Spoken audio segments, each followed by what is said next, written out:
लाख देण्याचे कबूल केले। आमच्या अगदी पहिल्यांदा मी सांगितलं की मी माननीय शरदचंद्रजी पक्षाची आहे आणि आम्हाला त्यांनी 40 लाख रुपये द्यायचे कबूल केलं, पण 16च दिलं आणि व्याज घेताना मात्र 40 लाख रुपयाचं 2 कोटी व्याज वसूल केलं आणि 4.5 कोटी रुपयाचे त्याने चेक त्याच्या घरात ठेवलेले, स्टॅम्प लिहून घेतलेले आहेत बळजुबरीने।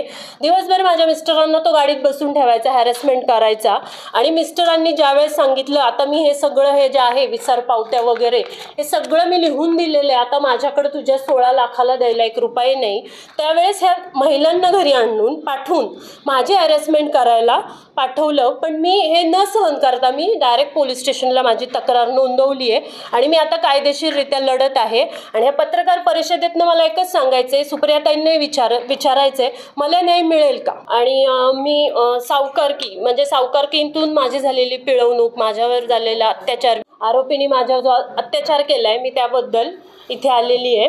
मी माझ्याकडे सर्व पुरावे घेऊन आलेली आहे की आरोपी सचिन राणोजी पोकळे आणि त्यांच्या मिसेस ज्या तुतारी गटाच्या शहराध्यक्ष आहेत स्वातीताई पोकळे यांनी या शहराध्यक्ष पदाचा गैरवापर करून माझ्याकडून 40 लाख रुपयाच्या बदल्यात 2 कोटी व्याज वसुली केलेली आहे आणि हे मी त्याबद्दलचे पुरावे आणलेले आहेत आणि अजून त्यांची व्याजाची मागणी पुढे वाढतच आहे। त्यामुळं मी कायदेशीररित्या लढायचं ठरवलेलं आहे आणि सचिन राणोजी पोकळेच्या विरोधात मी नांदेड सिटी पोलीस स्टेशनमध्ये ही FIR दाखल केलेली आहे।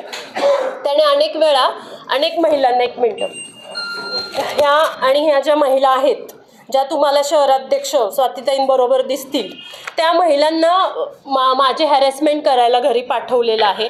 मी मगाशी ऐकवल्याप्रमाणे अगदी गलिच्छ शब्दात त्या महिलेनी मला घाणेरडे शब्द वापरलेले आहेत। तर मी ह्या स्वातीताईंना एक प्रश्न विचारू शकते की तुम्ही हगवणे प्रकरणात उतरला रस्त्यावर, अर्थातच वैष्णवीला न्याय मिळाला पाहिजे, पण मला नाही का तुमच्या मिस्टरांनी माझ्यावर जे हल्ले चढवले, माझी जी हॅरेसमेंट केली व्याजाच्या पैशासाठी, इतकं व्याज वसूल करून देखील अजूनही तुमचे हॅरेसमेंट चालूच आहे। आमच्याकडून तुम्ही जबरदस्ती जेवढे 4.5 कोटीचे जे स्टॅम्प लिहून घेतले, चेक लिहून घेतले, ओरिजिनल आमचे बरेच डॉक्युमेंट त्यांनी बळजुबरीने जे लिहून घेतले ते आम्हाला परत देणार आहे की नाही। आणि मी माननीय सुप्रियाताईंनाही हा प्रश्न विचारते की ह्या तुम्ही ज्या दिलेल्या पदाचा ही महिला जर असा गैरवापर करत असेल तर आम्ही न्याय कुणाकडे मागायचा। अर्थातच मी कायदेशीररित्या लढते। मी पहिल्यांदा माझा तक्रार पोलीस स्टेशनला 17 तारखेला गेल्यानंतर घेतली नाही, त्यानंतर मी महिला आयोगात माझा मेल केला, 2 दिवसांनी माझी तक्रार आणि FIR माझ्या विरोधात दाखल होते, तरीसुद्धा आरोपी अजून मोकाट फिरते, त्याच्यावर कुठलीही चौकशी लादली गेलेली नाही।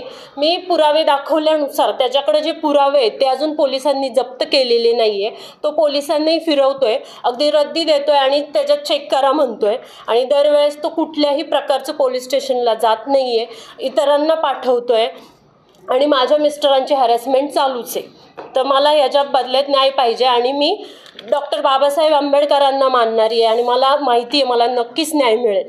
धन्यवाद।